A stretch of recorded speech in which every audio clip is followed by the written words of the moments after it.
Hey guys, welcome to Approach the Nerd and our Charmed Season 4 What is Going to Happen theory video. I got my boy Eloy, who we haven't seen in a whole Godspell of Millennium Hey, from the y'all. Turnout. And we are here to talk about everything that is Charmed Season 4.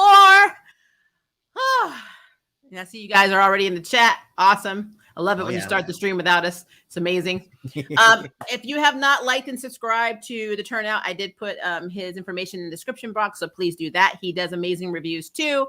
I also have new videos coming. Like they're in the works. There's just been stuff. Life happens, guys. Come on. Yes. I also have his music channel linked below, so please subscribe and check that out as well.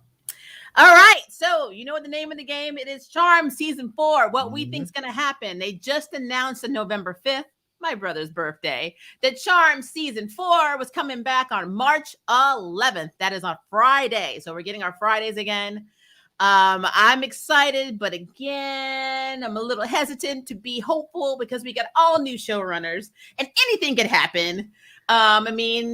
It is what it is, but to have some kind of structure to our video, so we're not just blabbing out crap, we're going to break it down by category. So the first thing we're going to talk about is what we think is going to happen with Mel and with Maggie now that their beloved older sister Macy is no longer in this world.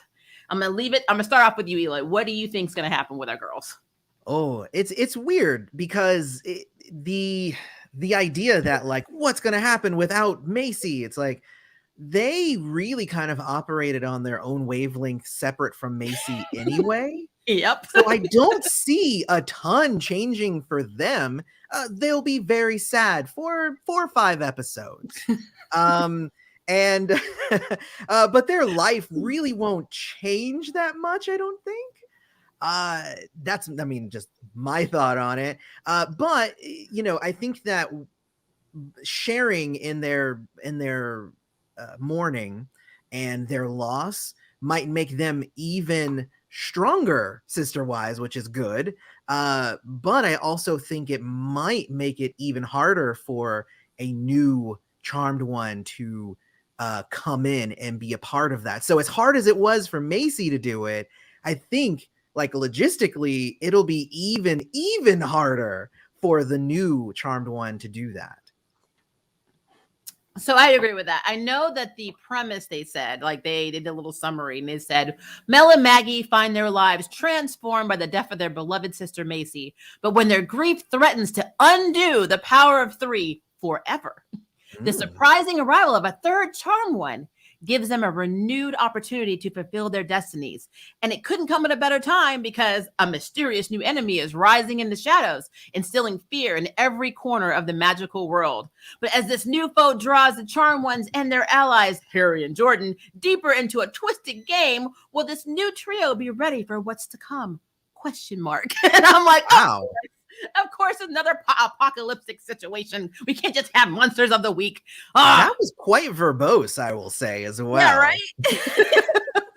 Normally, the synopsis are just like, yeah, they fight a thing. Moving on, Well, and that's the thing.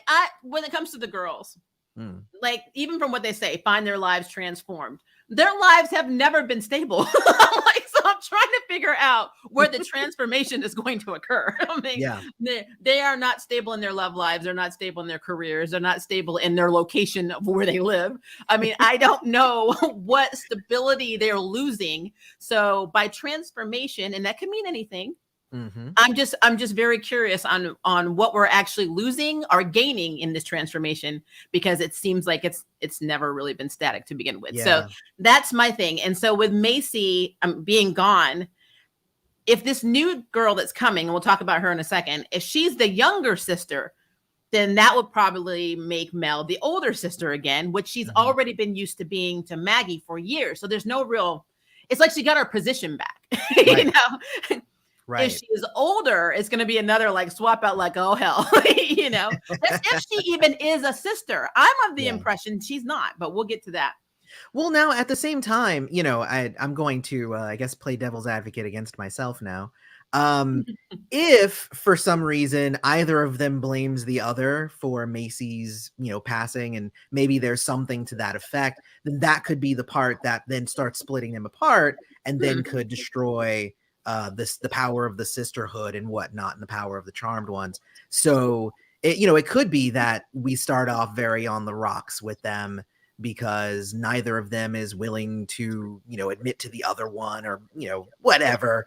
So we could go they latch on to each other way, or we could do the loss of Macy, as strange as it might sound, has rocked them to their core and makes them question sisterhood itself.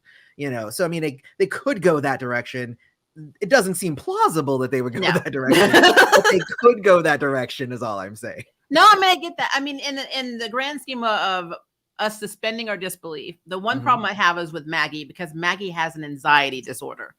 So if anything's going to push Maggie over the edge, it's going to be the death of Macy, because she's already lost her mom, and now she's losing her other, sister, and it is Maggie's half sister, or a full sister. Mel's half sister. So that could possibly make Maggie go back to not really go back to, but we might see her what we saw with like Prue at times, or even Piper at times in the OG series, where they're like, I don't want to do this anymore. I mean, we just lost a sister. I'm done with being a charm one. I want to live my life, and, and stay out of this mess. Let somebody else handle it. Let some other sisters come along and they do it. I feel like that could be something that Maggie would say. Yeah. Mel is hardcore being a freaking witch. She is not ever going to say, I don't want to be a charm one. I feel like that woman feels like she has nothing else going for her, so it is like overall. Well, and then the problem with that is that sort of thing, that might be what ends up rocking their relationship. Yeah. If Maggie says, I don't want to do this anymore, and Mel's like, this is kind of all I have, then that could be the thing that starts separating them and starts threatening the power of the power of three and whatnot. You would think that what would threaten the power of three is that there's only two, but that's a whole other thing. Semantics. But no, I mean, that's a good point. I did think about that, because honestly, what you're saying has a lot of merit. And then if you add on the fact that Mel would have to be the one to not only talk Maggie into being a charm one, to potentially talking the new girl into being a charm one too. That's a lot. That is a lot. It really is. In terms of their relationships, because I know people want to talk about that. I'm just going to say it.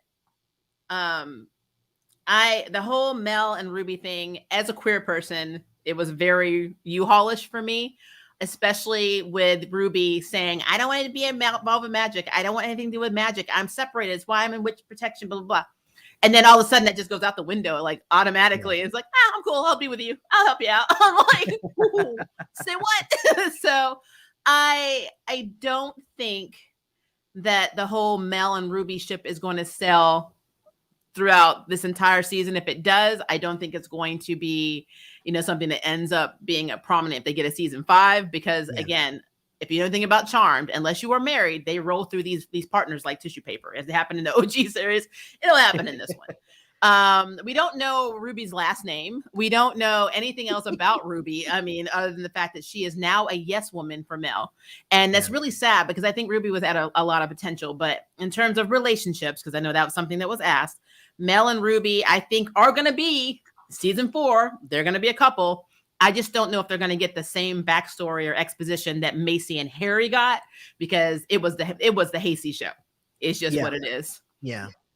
Maggie, though, however, I have no idea what's going to happen with her and Jordan. That relationship is all over the place. And now we don't know what's going on with Jordan too, which we'll get to. Yeah, we'll get to that. I don't know. I feel like the Maggie Jordan thing should just, I mean, I fought it for a long time, but I could tell that that's where the writers were going. And honestly, he's been around long enough and kind of a staple of the show that now it's, instead of Macy being the sister who is in a relationship with the White Lighter, now it'll be Maggie. So, essentially they're kind of making it so that they can still use some of the storylines that they probably wrote up for being in a relationship with a white lighter. That they're like, we have like scripts already written for that. Oh, we'll just switch the names. It'll be great. No, I'm not. No, they're probably going to do more than that. I'm just saying. But no, I think that now that they've established it, I think that they just need to make it a thing. Maggie and Jordan should just be together, and let's just say it that they're together now, and there isn't any looking around, there isn't any weirdness. Like, let's make a little bit of a time lapse happen so that bam, like, hey, we've been together for about 6 months and it's awesome, and I can't wait to be with you for much longer, and blah, blah, like, let's just make it a thing so that we don't need any more will they won't they with that couple. That we just don't need it. No, I think that we've done it already, and we had a double before. We had Hasey and Morgan, Jaggy. We had Jack. Whatever. Is that what we're calling it? I actually like Morgan better. I like Morgan. That was cool. Yeah, but if you say Morgan, people think like, well, who's Morgan? It's like, oh wait, no, yeah, because it has to sound. That's why you put the hashtag in the front. Hashtag Morgan. Hashtag Morgan. Well, then that works. Hashtag Morgan. No, I agree with that. Maggie has been so fickle, like so fickle in relationships, and so like I said, I want her to be stable, and like how she said last season, this is the year of me. I'm like, I don't really know when it was not the year of Maggie, but she's probably recognized that it was about her last season. My comment on the year of me thing, oh my God, that was the worst. I was just like, it's been the everyday of you. Yep, every moment of you. So, whatever. I'm glad you're trying to refine yourself again, but poor Jordan was like left on the sidelines, not knowing what the heck to think. You give him a few breadcrumbs and then you sweep him back. It's like, I need you to commit to something. I don't know if they're going to be doing, this is the new white lighter / witch, combination, like, Hasey and of course Leo and Piper. Yeah. But that's if they even make Jordan a white lighter. They've alluded to it. They teased it. They alluded. Know. We don't know. The thing is, until we see it, we don't know. That could just be them saying, ha! And then we actually get to the show, and it's like 6 months later. Wow, I wish my powers hadn't worn off that temporary white lighter abilities that I have. I mean, we have no idea. You're right, because it could be that the new writers come in and they're like, wait, what did they do? No, no, we don't want, no, we're saying that didn't happen now. Yeah, the new showrunners are like, I'm going to spank that and then toss it out. So just saying. So yeah, but yeah, I do agree that whole thing with Maggie and Jordan needs to be one thing that is 100% made canon. Let that ship sail or sink the boat. Yeah, you just can't do it both ways. I am not going to be doing the stormy weather thing anymore. So no more will they, won't they? They either need to won't or they need to will. That's what we need. And you will know if they mess up, because Maria gonna say it, and I'm pretty sure Eloy's gonna say it over at the turnout. You gonna know it. 100%. All right. So let's talk about Harry and Jordan. Yes. So first of all, Harry. Will Harry actually have an actual white lighter role, or will he be in the forefront of every story again in Charmed? I think we're done with Harry taking the forefront of the stories. I think definitely the new writers will have learned from what the previous writers did. And I think, honestly, that we explored the whole background of white lighters. We've explored the whole James background. Like, we've done a lot with Harry that it's almost like what I said about the Jordan Maggie thing. We don't need more of that. Yeah. So I think that was well tread ground, and they did a good job with it. Honestly, for all of our critiques, I really liked the fleshing out of the background of white lighters and how they're made, and like I actually really dug a lot of that stuff. So. I can quibble and nitpick and whatnot, but they honestly did a really good job with that.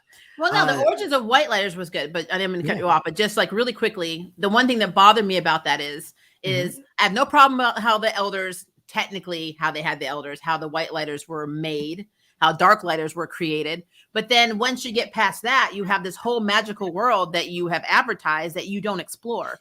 It's like irritating. Well, there's that too. Yes. Yeah. No, that's what I'm saying. Like, I can criticize them for a lot of other things, but they did that well, is what I'm saying. Yeah. But one thing I'm happy about. What I see, I liked a few other things, but anyway, what I would say though, Harry's role, if I was writing this, is going to become that of a mentor and more of a white lighter, like he was kind of supposed to be already. He's going to be there to impart wisdom and whatnot, but remember, he was the last white lighter, and now potentially Jordan is now a second white lighter that now exists. So it could be something that maybe they want to start up white lighters again. Like, who knows? Like, they could take that and really run with it and make the Council of White Lighters. Or, I mean, it could be anything. And it could be cool knowing what they learned from Celeste, and they have the ritual. They know how to do it.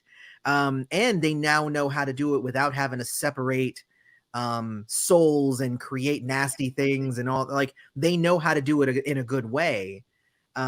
Maybe that brings about the recreation of white lighters and, you know, implementing them in the world again, which would be cool. Yeah. I just don't want the reinvention of white lighters to get as brutal as we've seen, you know, because let's be clear. I mean, some of the white lighter we're going by Jordan. If we're using Jordan as pretty much a template, nobody wants to go through that to become a white lighter. like, nobody. But he's a hero, right? I mean, that's the thing, right? Jordan is, and somebody said it in the chat just a minute ago, literally the MVP of he's charm. the MVP. Like, he is the show. Like, that's why I was so, I was gonna pull my hair out. I was like, you better not show up. I will mess this show up if Jordan dies. So I mean, but so Harry's fine. You can take Harry's kill Harry a million now times that Macy's over. gone. Jordan was like so relatable and just such a, like, he was the actor does a good job. The character is cool. He is a hero, like, in every sense of the word. So, but he's not alone. I bet that there would be other people who would say, I will risk my life to do this if I can become a white lighter and help people. And of course, you'll have those people who will say, sure, I'll risk my life. Yeah. And then they take the power and maybe they abuse it. And then that creates another story of, like, what happens when you impart power to somebody who you thought was going to handle it well, and then they don't, and they do terrible things with it. Is that their fault because they're doing bad things with it, or is it your fault for not seeing through their lies? So then I like that. I like that could be an amazing episode just unto itself. I could write a whole season just on that premise of just, what does it mean if we start making white lighters again? That could be a whole thing. Yeah, I like that. I would actually love to incorporate magic school into this world. And instead of having it just be mainstream, what we know was Wiccan and Wiccan, actually have international magic in this across the globe. I mean, if we have the command center and we're able to travel anywhere in the world, then why can't we incorporate all of these different types of, you know, magic into one school? They did a good job with the implementation of Brujeria. Yeah. I thought that they did a good job. Like, this is how it differs from witchcraft, and here's how it's better in some things in witchcraft, and here's how they can work together. Like, honestly, again, so here's the thing. So you can make a whole season about re-implementing white lighters. Bam, you could make a whole season on them saying, well, what if the new sister comes in, or the new charmed one, because we already know it's not going to be a sister, but if the new charmed one comes in, what if she practices yet another type of magic? And see, which I'd be completely down with, and then, like, the three of them could be like, well, maybe in order to deal with whatever apocalypse this is, we have to go and learn other types of magic. So that was my next thing too. Yeah, awesome. I love that idea. Yeah. I always felt like these charm ones should know every form of magic and have access to every form of magic, because they are the most powerful witches literally on the planet. That's what they've been advertised as. So I'm with that, and I'm not with that. Like, I kind of enjoyed that aspect of Buffy, for instance. The whole I knew we were gonna have a Buffy reference in here, Eloy. Well, just me. But I always really enjoyed the fact that she was like, for 5 seasons, she was just like, I'm the Slayer, I'm the best, I can do whatever I want, and I can do all that stuff. And it wasn't until season 6 that there's just like, hey, who made this? Who created the Slayer? Why do I have this power? Like, it wasn't until way later that they even like asked the question why. And I feel like that's kind of the thing with the Charmed ones now. I feel like now we're 3 seasons in. Season 4 is about to start.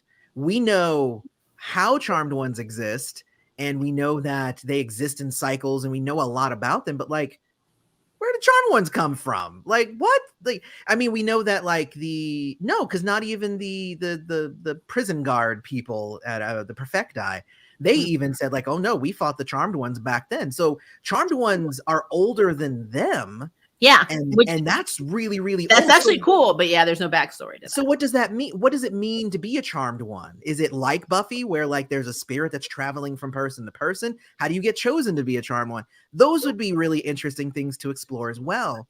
Because right now we just have you're the Charmed ones, go. Yeah. You know? Well, and then also when you think about the Book of Shadows, or the recreated one now, but the previous Book of Shadows, this was only in, Marisol's family. So then what happened with the previous, incarnations of the Charmed ones? What did they use? Did they have their own like grimoire? I'm confused on how that works. Yeah. But I just think it's interesting that we have these powerful witches that literally could have access, or at least learn all these different types of magic. And they opened it up to have this global thing, or a global magical network, but we don't ever take advantage of it. It's really weird. Yeah. We've had examples like Kat. I think Kat's from the Philippines. And she was a medium. And that's something, if you look up in the Philippines lore, that's something that a lot of movies and books and, actually religions center around being a medium, being able to commute with your family and the dead. So, I mean, I love that they put that in. But it was a minute, like a minuscule thing, and then it was just nothing. Well, and of course, anybody who's watched my reviews or me on your channel knows that I am fully of the opinion that Kat was supposed to be Ruby. Like, Ruby is an extension of what Kat was supposed to be, but probably something happened with the actress where she was like, "Nah, I'm out. I'm good. I don't need to be here." So it's wouldn't be the first time. Because Ruby was just kind of slipped in, and there wasn't much there. She was a booty call that just kept falling. so in my book, like, I kind of count Kat and Ruby almost as the same character, because I think that's how it was supposed to be. So except that, they rewrote it after the other actress left. But I would have loved the idea of a medium, because like you said, like, that's yet another type of magic. Like, that was something that the older writers in season 3 were doing. Like, they were trying to branch out, or that was season 2, but they were trying to branch out and explore different types of magic and whatnot. So they did introduce the mediumship, they introduced the Brohalia, like that. They were taking baby steps. They weren't like going full tilt into like, let's talk about animism now. Like, they couldn't like, there is no more witchcraft, it's all animism. Like, no, like, they were just kind of like picking and like giving one here, one there, and it was really cool. I actually liked the little bits they gave us, and if they just continued on that, like, let's say they introduced 2 new types of magic every season, by season 5 or 6, like, there's going to be so much different types of magic. You also don't want to throw the kitchen sink like all in one season, because then it could become too much. No, but I mean, it's like the OG Charms, every so often we'd see a character that was maybe a shaman, or somebody who's a gypsy, the different, styles. They could do that. And the only reason I'm even nitpicking this is because you opened yourself up globally with the command center. You did this. You opened this up. You didn't make it just centered in Hilltown. It's beyond that now. Yeah. If you guys hear echo, I have no idea why this is happening. I just checked my gain, and Eloy's gain looks fine on my end, so I apologize. This is definitely something that happens with StreamYard sometimes. So yeah. I will just mute myself when I'm not talking. I'll mute myself. I don't know if that'll help. It's actually a StreamYard thing. It happened with another collab that I've had, and when I was on theirs, it was the same thing. So it's definitely a StreamYard thing. I have a ticket going on for it. They've realized it is an issue, so I'm just throwing it out there. Oh, well, then there you go. I will Yeah. not mute myself then. Don't do it. Don't do it. I refuse. All right, so back to Harry and Jordan. I really don't want Harry to be. I don't want this to be another Harry and his charm ones. I just don't. I'm tired of him being. I don't need to focus more on Harry's life. I really don't. I'm actually to the point where I feel like I can write a good fanfic about Harry, and it would probably be better than what the story actually is. And I'm tired of them developing Harry, at the sacrifice of every character outside of him on that show. Yeah. So that is a problem. And I'm going to say this now. Harry better not be hooked up with this new character. They better not do this because I am so tired. And CW, if you watch my Batwoman review and some of my other reviews, you know that CW has a history of doing this. Mm-hmm. I do not, I will say it now. I do not put it in Carbonite, whatever you need to do. It is staying in this moment in time. I refuse to accept this new character and Harry being the new thing. I won't do it. Oh, please no. Please no. Oh my God. And I mean, they probably will consider it just to keep him valid.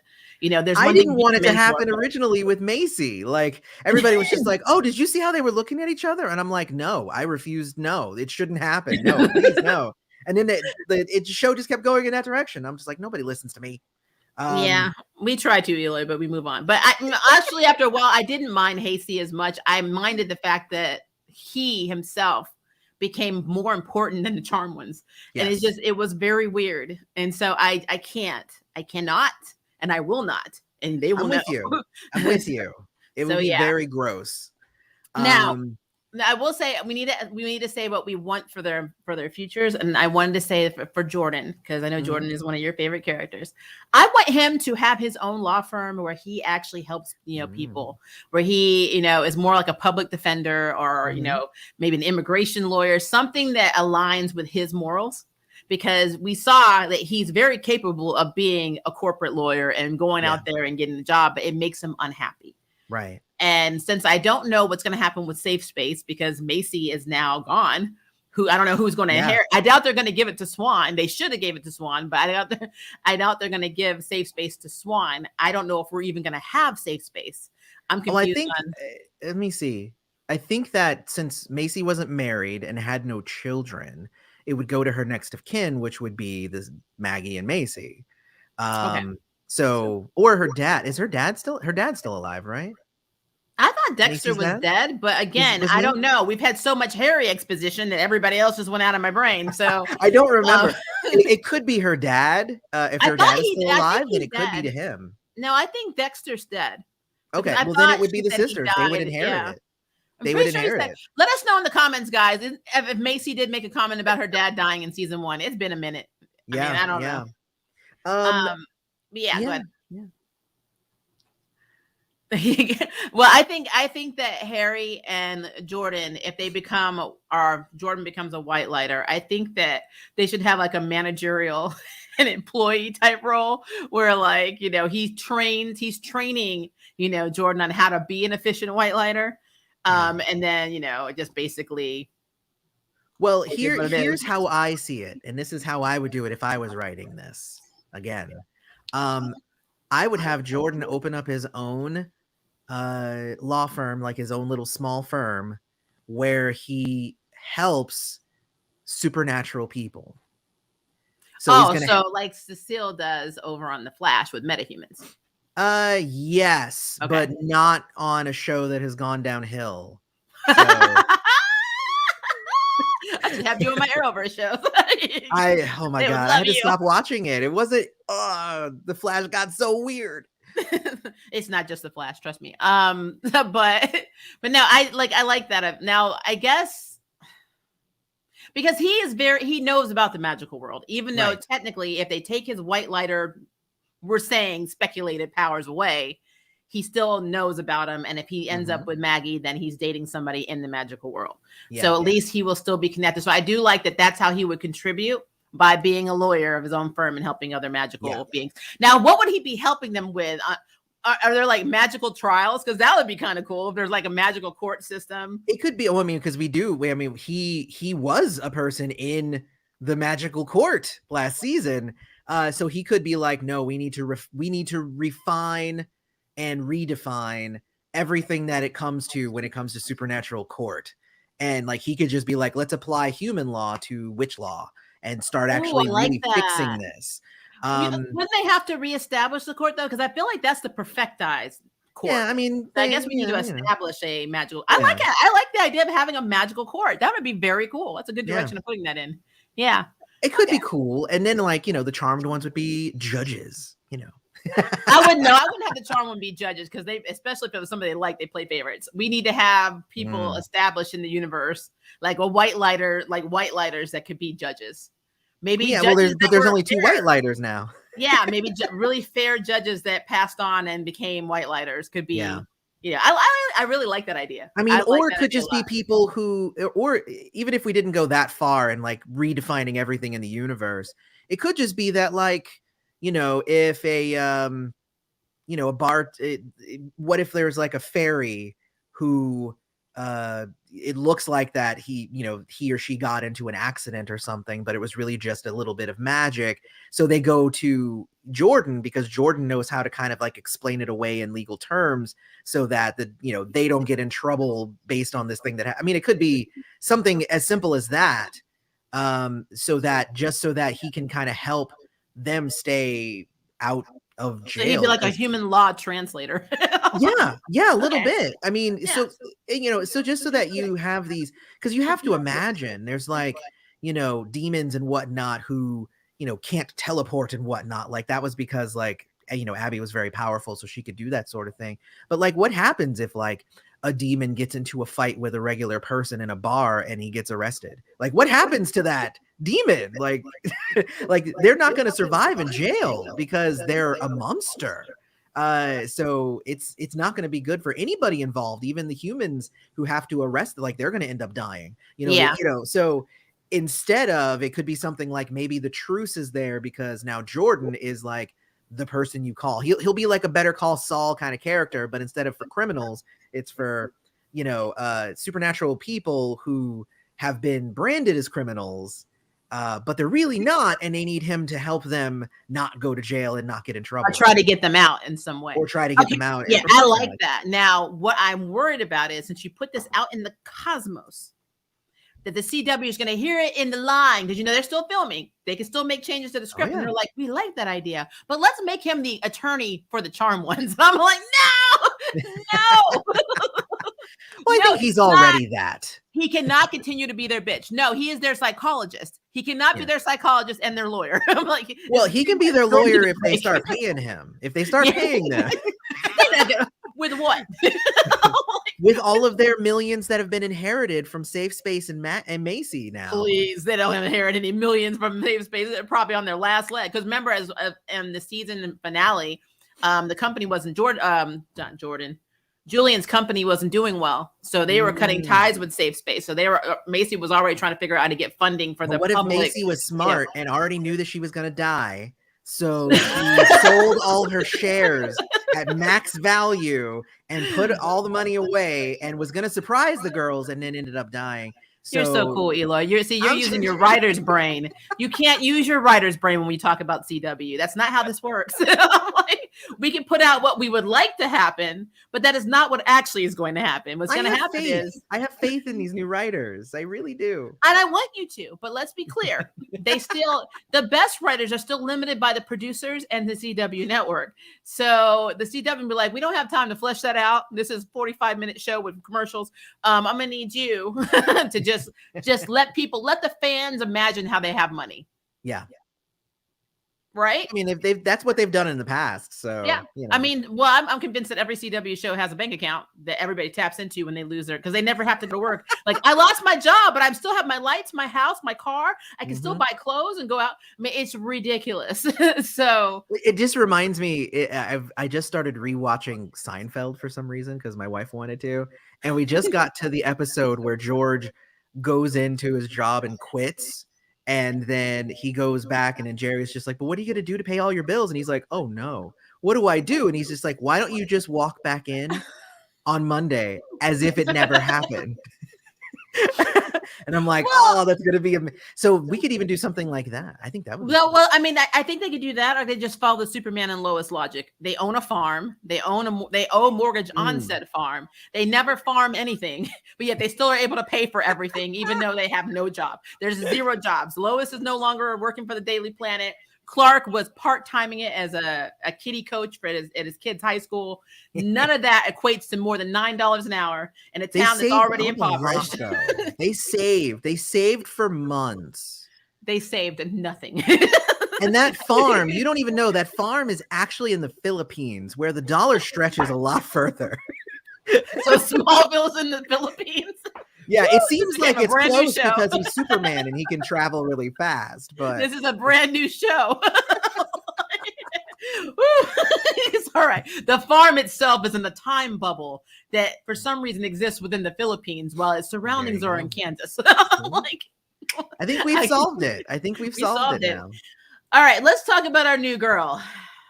Our new girl, who I think it's ironic that we had Madeline from England. Now we have Lucy Barrett from Australia. So they're like, screw you, England. Screw you, UK. We're going to Australia. So they go to Australia. And I remember when they cast her, and I was like, and I started reading her bio, and I'm like, oh, she's mixed like us. She's black and white. I'm like, so she's not Hispanic. So that's another case of the actors like Sarah Jeffrey, who's not Hispanic or Latina. So I was like, this would have been the best opportunity to cast an Afro-Latina. I mean, you already had Macy, who was also half black, half white from England, not Latina whatsoever.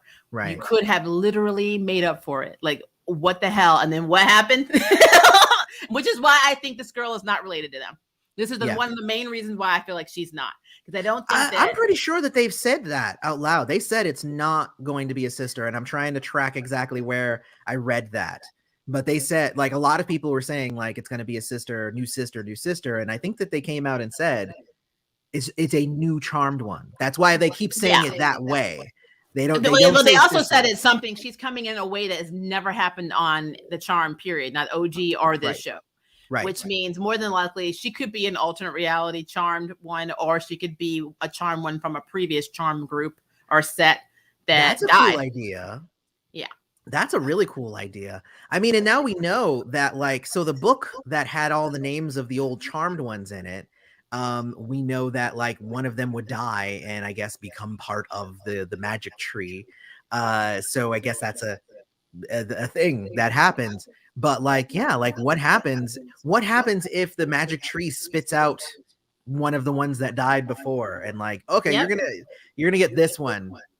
Yeah, or one of the ones, like, and see, like, we don't know how long before our girls became Charmed ones did the other Charmed ones stop being Charmed ones. Exactly. So, I mean, we have only I want to say timeline wise, it's been 2 or 3 years since they've been Charmed ones. Yeah. I mean, what about the previous years? I mean, obviously the magical world was in danger, you know. So what if this is a girl?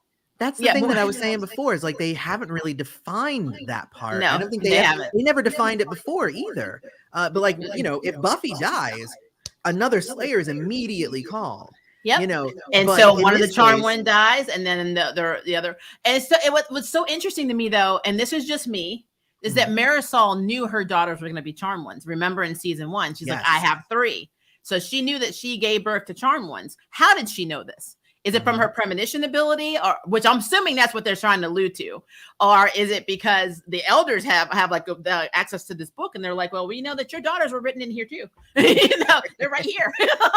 So sorry, current Charmed ones, by the way. Since they're behind you, that means one of y'all gonna die. But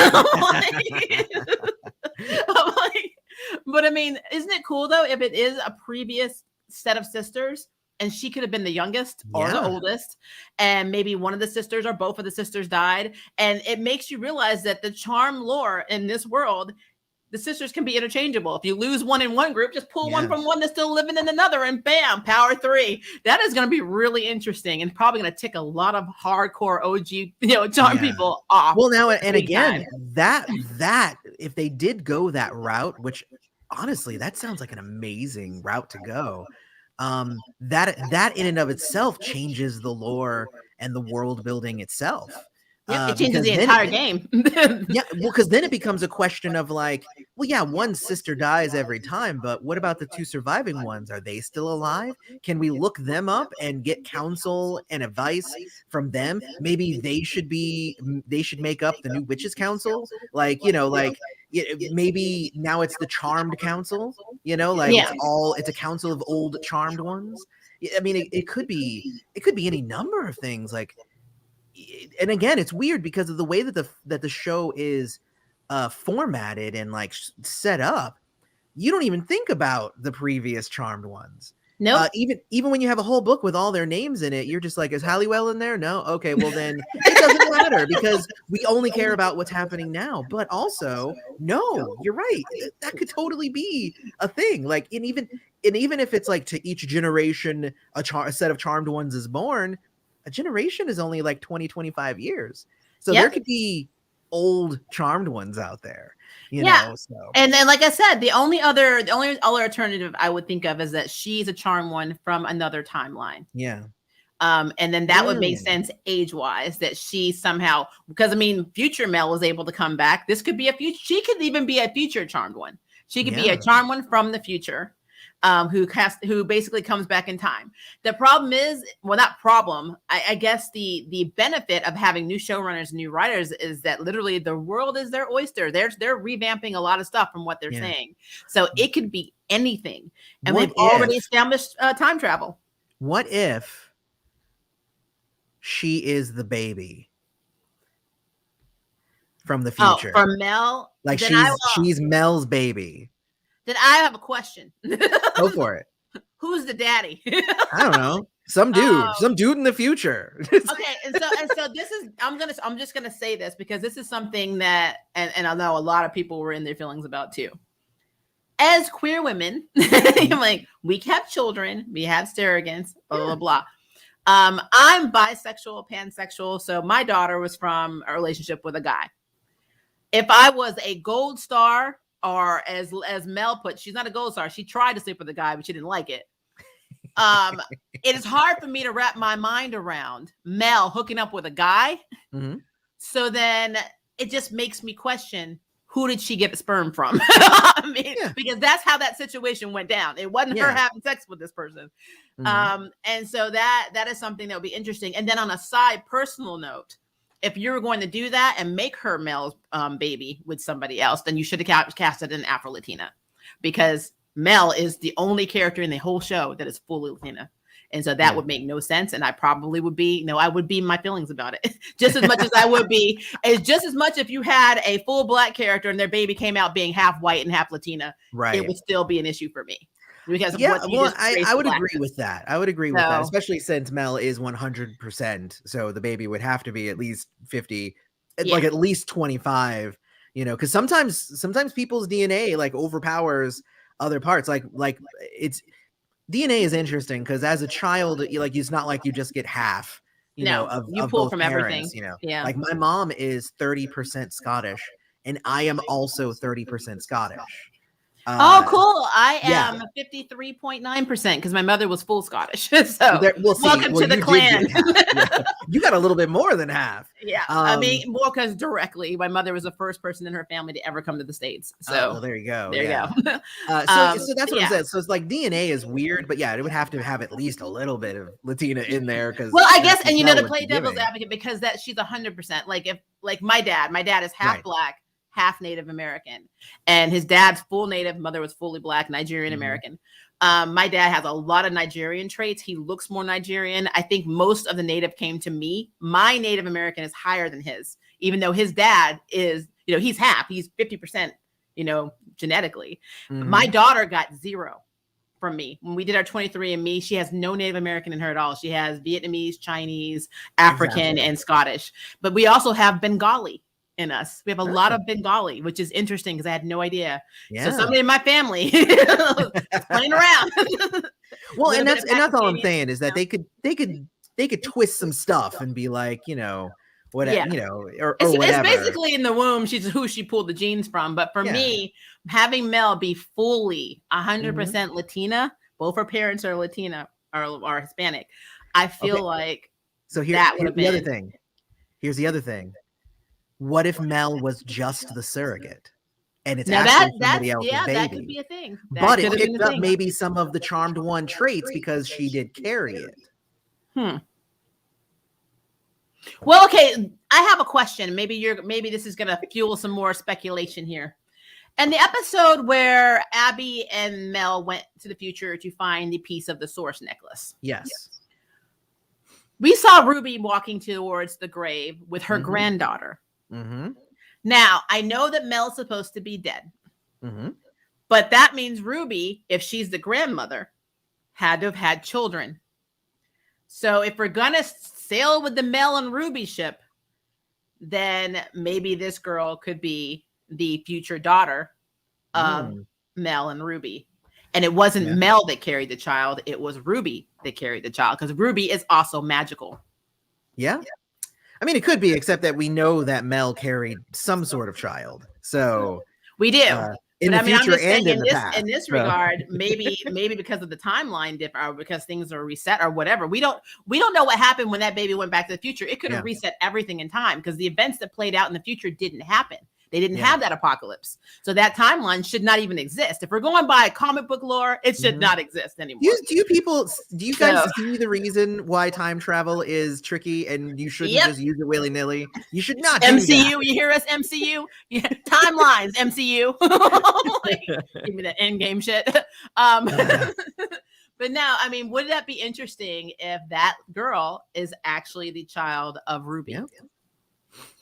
I like it. And it could be. And it could be Ruby's kid, or it could be that kid in the future was Ruby's granddaughter, could be her.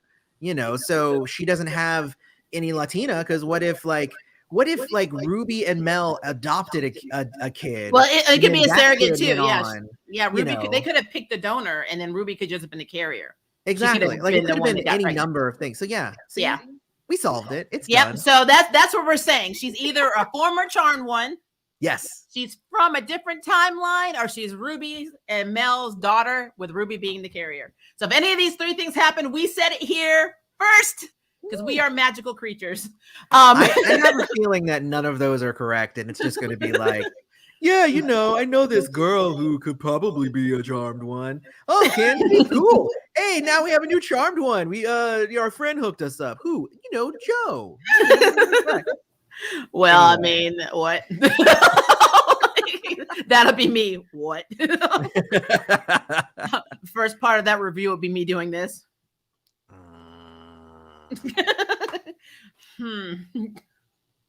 So, yeah. Not so charmed anymore. Yeah. All right. Now, we can't speculate on who the new baddie is because, quite frankly, it could be, anyone. We know that Godfrey is not around. The source, unless they plan on bringing the source back and someone else. That's just overdone, and I don't want to see that crap. I'm going to say it again, though. This apocalyptic thing is really starting to bother me because, I loved the magical creature or monster or demon of the week. And we don't have that. We had that in season 1, but we don't really have that anymore. And I actually miss it. I didn't think I was going to miss it, but I miss it. And, I know you appreciate that because you're in the Buffy. Buffy used to have the baddies of the week, demons and vampires and whatever of the week. And it's something when you like a format and you get adapted to that format. I'm not saying we can't be adaptable people, but it's like, come on, at least give us a little of it. We don't have to have every episode building up to this one conclusion that sometimes doesn't play out very well. It's all about balancing it. Like, you're supposed to be able to have a monster of the week that feeds into the larger narrative. And I think they did a pretty good job of that in season 3. And, after they kind of wrapped up a lot of the stuff that was left over from season 2, it did become the magical prison monster of the week, where we have to kind of collect the monsters and send them back. But there's the larger thing of like, how are we going to deal with the prison? And now there's the perfect. So they did have it. It just kind of fell off the rails near the end. Where they rushed it. That was a problem. They rushed it. Exactly. Yeah. So they know how to do it. It's just a matter of getting a good story to do it with. And honestly, I enjoyed season 3 a lot for that reason, is because it's exactly how I like to tell a story. Smaller stories contained per episode, that feed into the larger narrative. That's what you want in any good show. Yep. And that way also you get character exposition and backstory. Exactly. You learn a little bit as you go instead of like, by the way, the charm ones are in this book and they all died and one of you's gonna die. Cool. Have fun. Like, wait, how did we get here? Like, but no, I do like that narrative. But yeah, trying to speculate on who in the heck this new. I mean, we can't. All we know is that there's going to be another apocalypse, and honestly, I'm hoping that it's a brand new enemy. I don't want them to bring anybody back. I'm hoping it's a brand new enemy, a new threat that will be connected to the new Charmed one. And that's honestly how that would be the easiest way to do it. Kind of like when they introduced, I'm going to keep talking about Buffy because it's just something that I know that we both know. But like when they introduced Faith, Faith joined the crew, and also she brought a baddie, Kakistos, and brought a baddie with her. Now, Kakistos didn't stay around for very long, but that was her nemesis, But that was her nemesis, and so like I don't feel like anybody should exist in a vacuum. It's like this new character's life shouldn't start when she becomes a charmed one, which is how I felt Macy was kind of handled a lot of the time. Is that she was an extension of Mel and Maggie's life, and she didn't necessarily have her own background and her own stuff going on. Which, as much as I loved Macy because she kind of was my favorite one on the show, I feel like that opens up a lot of storytelling potential with this new sister, is that they can bring in somebody new. They don't have any old baggage. They can kind of start building her background and her own story and her own legacy, and figure out how that fits in with the existing sisters and the existing story, as opposed to it just kind of being tacked on. Yeah, I agree with that. Now, the one thing I will say, the problem that I have with the girls as a whole, because I do agree that Macy was an extension of the girls because she was the last one that was introduced into their family. We all saw them. We all saw her at the same time be introduced, but she didn't have the luxury of having to be their sister growing up. She had to, be separated from their mother. She always seemed like the third wheel. She did. And she had a lot of PTSD. It was almost like, her dad did not do a good job of giving her love because she was like so starved for, and it's really interesting. But for me, Macy was a brilliant, logical scientist. And she was a very strong and independent thinker. And what ticked me off the most about her is when they got her with Harry, they took all of that away. Like they made her more of an extension. She became, instead of being an extension of her sisters, she was an extension of her man. And I hated that story. I hated it so much. Not saying that I didn't like Hasty. I hated how they wrote Hasty. We did not need to have Harry shine at the basically expense of her losing everything that she was. And then one moment she gets back to who she is and she's like, I'm a scientist, I'm gonna go investigate, and then she effing dies. And it's like, okay. Mel is an activist. Mel is very outspoken, and they meeked her down. Like they literally threw water on her, dampened her down so much by the time we got to the end of the season, our last season. There were moments when that little spark came out, like when she was, basically being an activist for her transgendered studies class. But I felt like we did not get enough of that. So I felt like Mel was a completely different character than the one that I loved from season 1 and a little bit in the season 2. And then Maggie's kind of been consistent in that she's never been consistent. So that she's been all over the place. The only thing they did was they gave her an anxiety disorder, which is very relatable. But the problem I have with that is somebody who has an anxiety disorder is that you don't pick and choose when you have a panic attack. And you don't just have one panic attack 5 episodes ago and then go through all of this stuff and then they just don't come back. And then randomly you get it for plot purposes. It's so weird how they handle that. So and also you don't want to lean on it too much because you don't. But I mean, if you're going to introduce that, you really have to be honest to that material because that is very sensitive. Yeah. And I call back to Abby every time when Abby was sitting at that table with Mel and she was basically suicidal and Mel was like, well, good luck. Yeah. I didn't like any of that stuff. So yeah, but they're not good at writing mental health issues on this show. But maybe the new writers are. Yeah, like I said, they have a fresh start. They have a clean slate. We can't put them down because we haven't seen what they're going to do. So that is a thing. I am very objective. I'm not going to say it. My fear is not with the writers or the showrunners. My fear is with the CW network. Like, that is my fear. Because the one thing I've always said with the CW, you could have the best writing camp in the world, but if they veto every script that you do because they need you to conveyor belt it out, or they rotate writers out of the writer's room, what do you have? Yeah. So that is a problem. So we are coming up to an hour, but I want to see if we can pop in some questions. I know you guys have been posting them in here, guys. Let's do it. I got a few more minutes. Let's do it. Oh, trying to scroll up. Sorry, guys. There's a lot. Yeah, you guys have been very active in there. I've been reading some of them. I just started looking at a few of them too. Let me see. Trying to get one that's more. Eloy has not reviewed last season 3 episode. Oh, you didn't do the season finale, Eloy. No. How dare your life get in the way of that? How dare it? I'm going to be jumping on the Turnout here probably sometime in December, and I'm going to lay it all out and let everybody know what's happening over here, and why there's been and start building up and getting some stuff going over there. So there are reasons why I haven't been around. He has personal reasons. They are very good. I know it, but it's not my business to share. Yes. I pray that this new sister doesn't end up following Ryan's train wreck of a story for Batwoman, because I just hope the girl is named Maya or Monica and has an intense love for mischief. I mean, I can't even disagree with anything that you just said. I mean, outside I don't watch Batwoman, so explain that to me. So really quickly, Ryan Wilder was brought in as the first Black ever female-led hero in Batwoman, and as Batwoman. She was advertised as being her own person, but everything that's happened in her storyline has been an extension of Kate Kane. So in retrospect, they didn't make a brand new Black, strong female character. They made a Black Kate Kane. She has her girlfriend, her apartment, her job, her friends, everything about her life is basically what would have happened to Kate if Kate was still in the picture. So so we don't want to have another Macy.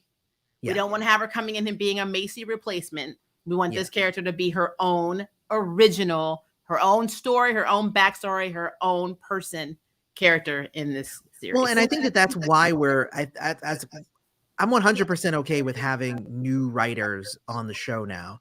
And they're not going to carry over the ideas that we had for her. We're just going to apply them now to the new. It's like, no, you take your ideas and you go somewhere else, and we're going to bring in brand new ideas for brand new characters. So I think that's definitely the way to go.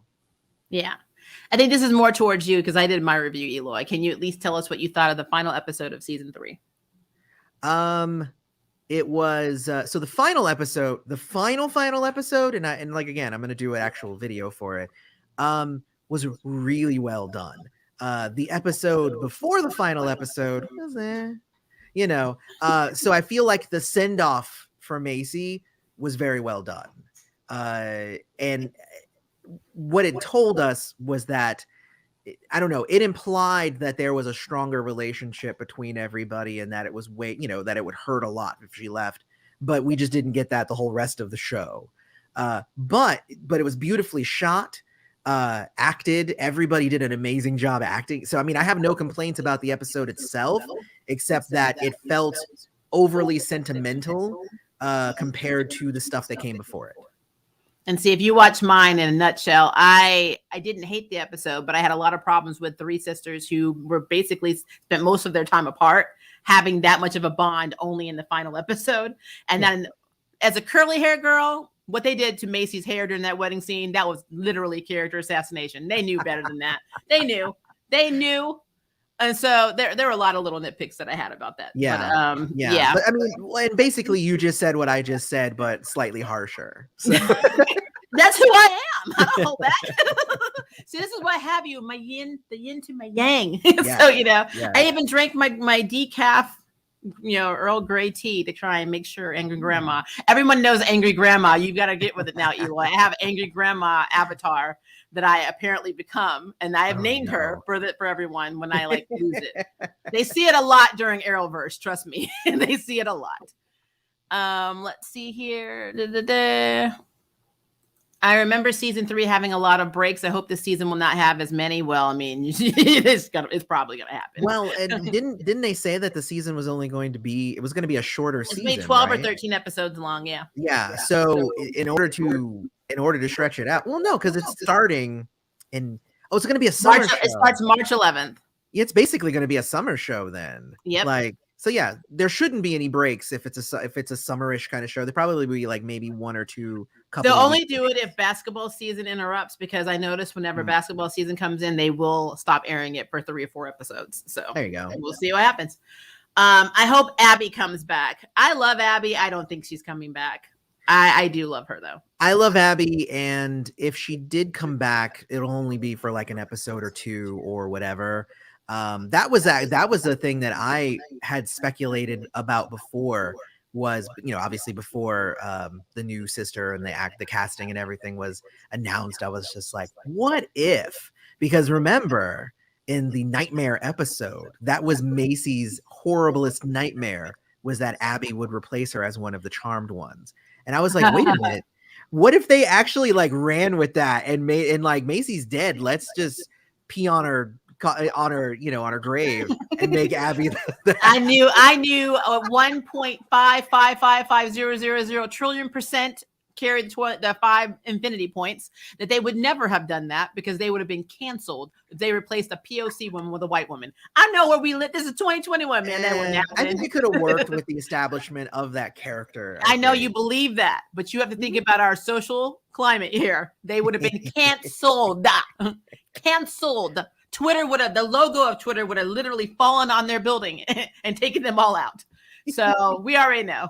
I'm the general therapist for all the people that the Charmed Ones and Harry have harmed in their past 4 seasons. Wow. Let me see. But that could be interesting. What if Jordan at the end, like, what if he breaks up with Maggie and it's just says, you know what, you guys are all just screwed up, and then starts becoming the lawyer for the supernatural people who all have complaints against the Charmed Ones, and then he is the bad guy. He's the big bad of the season then at that point. That would be the ultimate threat, and the first one's going to be Swan. Yes. So not only was I possessed, a giant class action suit. Let's just be like, not only was I possessed, I no longer have a job. I'm homeless now. My family is gone. That would be hilarious. Let them use a call a lost witch spell from the original, and let the new sister just be drawn to them, and they meet at Macy's funeral. Wow, that would be the lazy way to do it. Yeah, that would be interesting, especially if she's not a sister. Yeah, but they did say, as Maria said, they said that it's not going to be in any way that they've done it in the past. So so she's coming in on a UFO. It's not going to be that. She's popping down on a UFO. Our Legends of Tomorrow are just going to drop her right in the middle of the show. I think that they're going to find a dinosaur egg, and out of it, they're going to find this new Charmed one. She was the first Charmed one. Who was encased in No, why are you doing this to me? My new Jurassic Park series on Netflix is season 4 is coming out on Friday, so be on the lookout for that. It's cool. She could be one of the ancestors reborn. That would be cool. I would not hate on that at all. But the problem is, you're talking about ancestors. We need to see more family members. I would love to see that. I'm your great grandmother.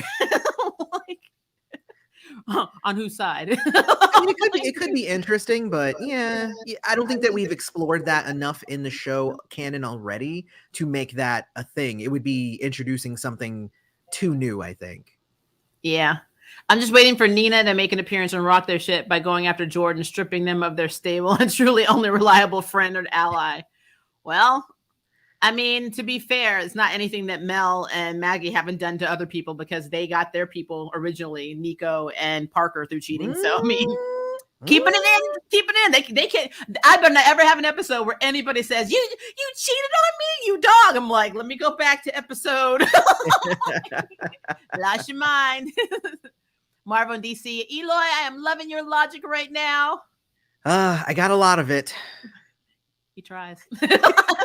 I try so hard. He tries so hard. He gets so hard. But in the end, it doesn't even matter. Doesn't I'm so tired of all these apocalypses. Like, how many world-ending events are they going to have in their life? I know. Well, it is I mean, turning and into a comic book, really. It's more that comic was the book than fun thing anything. about Buffy, though, is that, you know, apocalypses were just like, oh, it's another apocalypse, and it became very cavalier, but that was part of the joke. But Charm doesn't have that joke. Yeah. An apocalypse in Charmed is a real apocalypse, and it's not a joking matter. So yeah, like they really should. Honestly, I would love a season where it was more personal stories and it was more about them kind of rebuilding their life after Macy's gone, and you know, now they're in learning more about their heritage and like all this. Like it could be an amazing season that doesn't need to be the end of the world. It could be like just like it could be like their house, something's going to happen to their house and they don't want to lose their house. Like that would be the end of the world to them. Yeah, especially since the house followed them to Seattle. That would be really messed up if they lost the house that can follow you. But I guess with you saying that, the one mystery that has never been solved for me is why Melinda Warren was in the beginning of their book when they have no connection to the OG Charmed people. Right. So I don't understand that either. Yeah. I'm thinking about the synopsis of the new season and thinking maybe Maggie's depression from Macy's death releases an empath bomb that could destroy the Charmed ones forever. So her powers are the ultimate threat. I like the idea of having an empath bomb, but I don't think she has control enough over her abilities to be able to do any of that. Well, I think that's the point, is that she wouldn't have. I think that's the point, is that she wouldn't have it she wouldn't have the control over it, and then it would explode. Yeah, but wouldn't it hurt her before it would reach anybody else? Yeah, probably. Yeah, I would think she would take herself out. I don't think that. Yeah, Jordan could be the new White Lighter. Well, yeah, I actually would be down with that. I'm gonna be real with you guys. I know it sounds horrible. I don't hate Harry's actor. For the most part, I don't hate Harry's character. I'm just sick of him.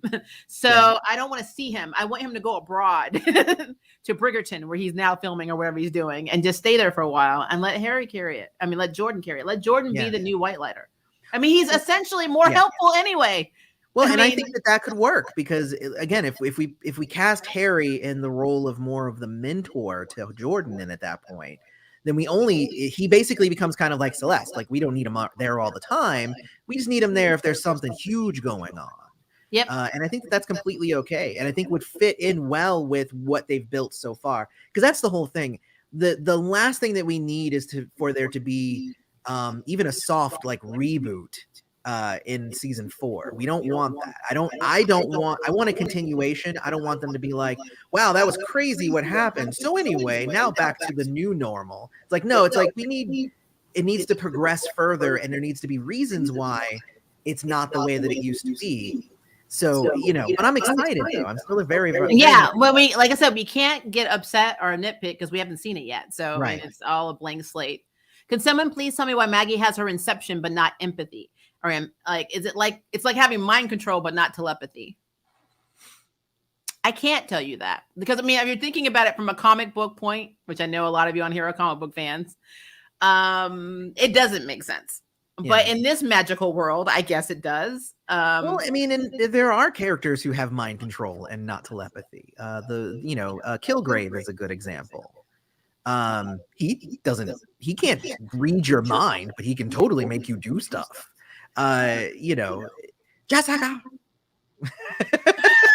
Sorry. Every time I think of Kilgrave, I just Jessica. I'm so worried about you. But no, obviously you've seen that. So, well, I do agree that mind control, but normally with force pushing, like pushing your mind in somebody else's mind, that's more of a telepathy thing than just the standard mind control. And like I said, this is all comic book things. So it depends on which comic book universe or which comic book, lore you follow. But yeah, if you're going by that, I can see on the one hand why that would be a little weird, especially since she's demonstrated telepathy in season 1. And then, she technically has her empathic abilities now. And it seems like she has her, premonition power, but why didn't she retain the telepathy? It is very strange. And I don't know, maybe this is the evolution of her telepathy. Maybe we'll use that argument. The Inception is the pretty much powered up 3.0 version of her telepathy, and that's where it is now. So that's what I'm gonna say. But I mean, again, I get it. I love this. Honestly, I would be surprised if the writers forgot about Ruby because I know I did. Okay, so personally, I think that they need to drop Ruby and make Maggie and Jordan the relationship. Like they can, they can be the Piper and Leo. Like just bam, that's Piper and Leo.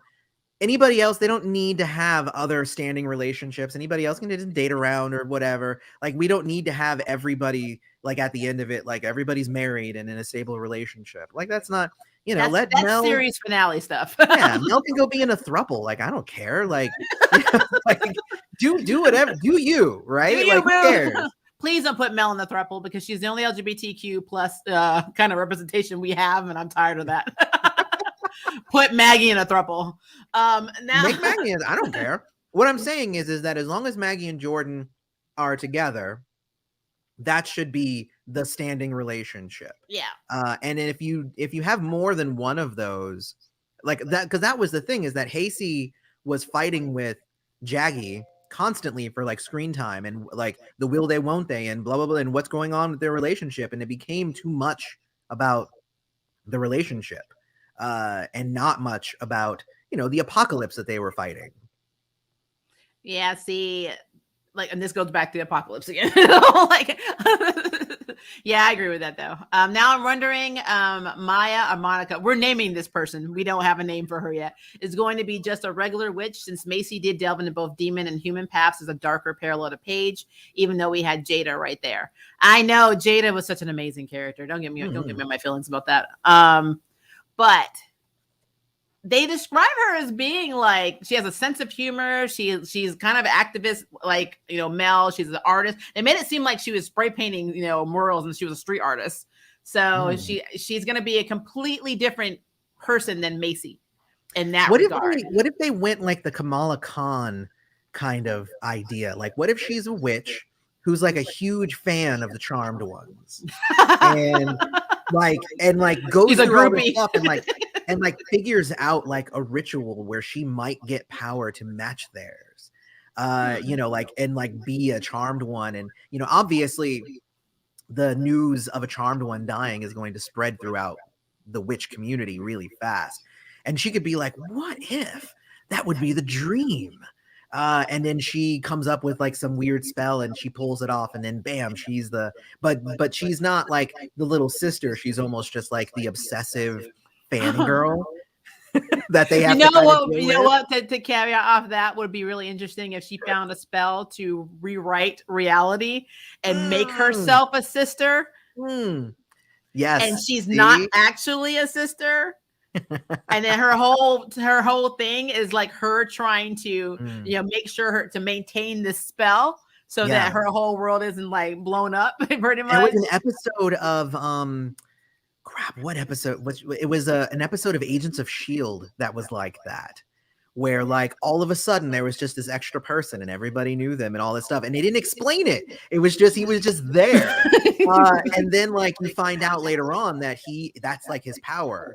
That was his meta power, was that he could just like make you think that he was your friend forever and then plant himself into your memories and stuff. And then they ended up taking him out after that.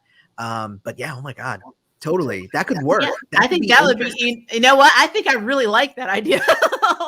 I really want that to happen, CW. Listen to my vibes. I know you're filming.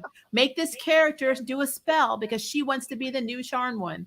Mm-hmm. So I think that would be really interesting. We only have a time for a couple more guys. So if we don't answer anything, please put it in the comments and we'll backtrack and go back and try and answer them as we go. I have a bit of hope because Joey is coming back as showrunner and he made some good episodes and knows how to write, because those other showrunners were just picked off the streets. They were just picked off the streets. I don't think it was that bad. I don't know. Some of those stories were bad. I don't even think it was that. I mean, I know. We're just, these are the yin and yang moments where we agree and disagree. Our job is to nitpick. That's our job, is to review and go over it and nitpick. Yeah.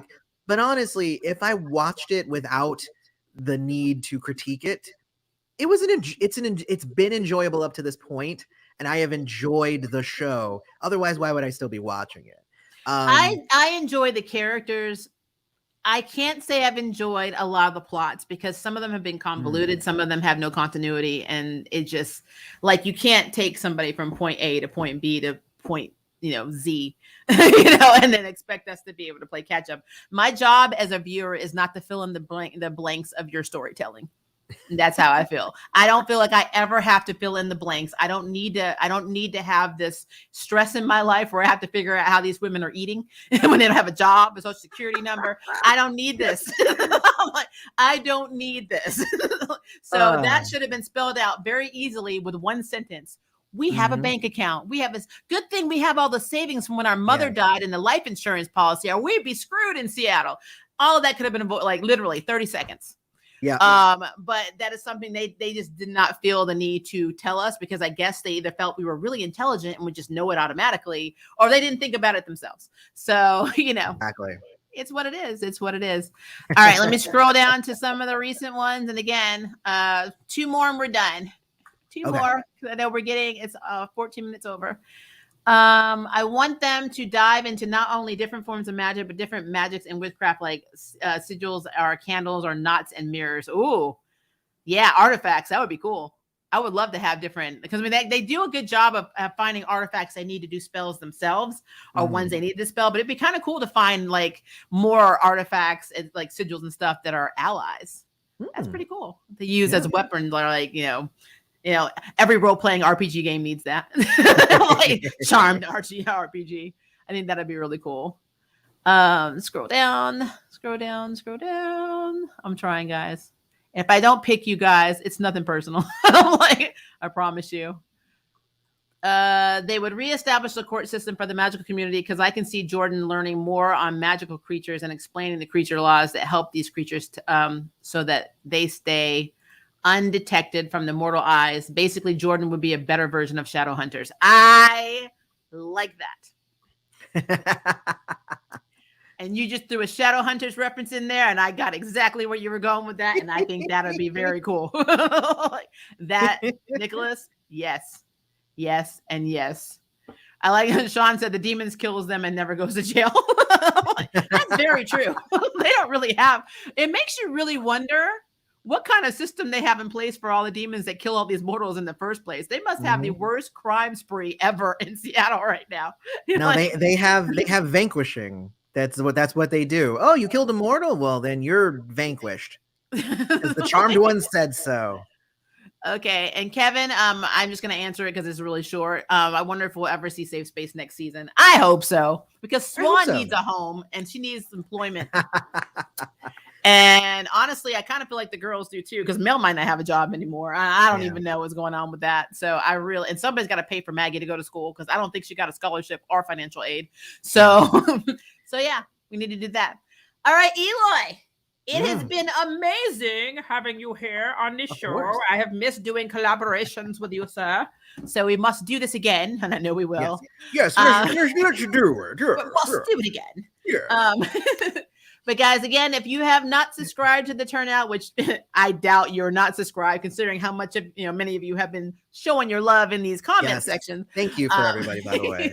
Thank you. But yeah, check it out, and also make sure to check out his music channel and subscribe and like, because he works really hard on that, and he's very proud. So please do that. Got new music coming too. Got new music coming too, and he will be returning, having some more videos out on the Turnout, as he said, in December. So be on the lookout for that.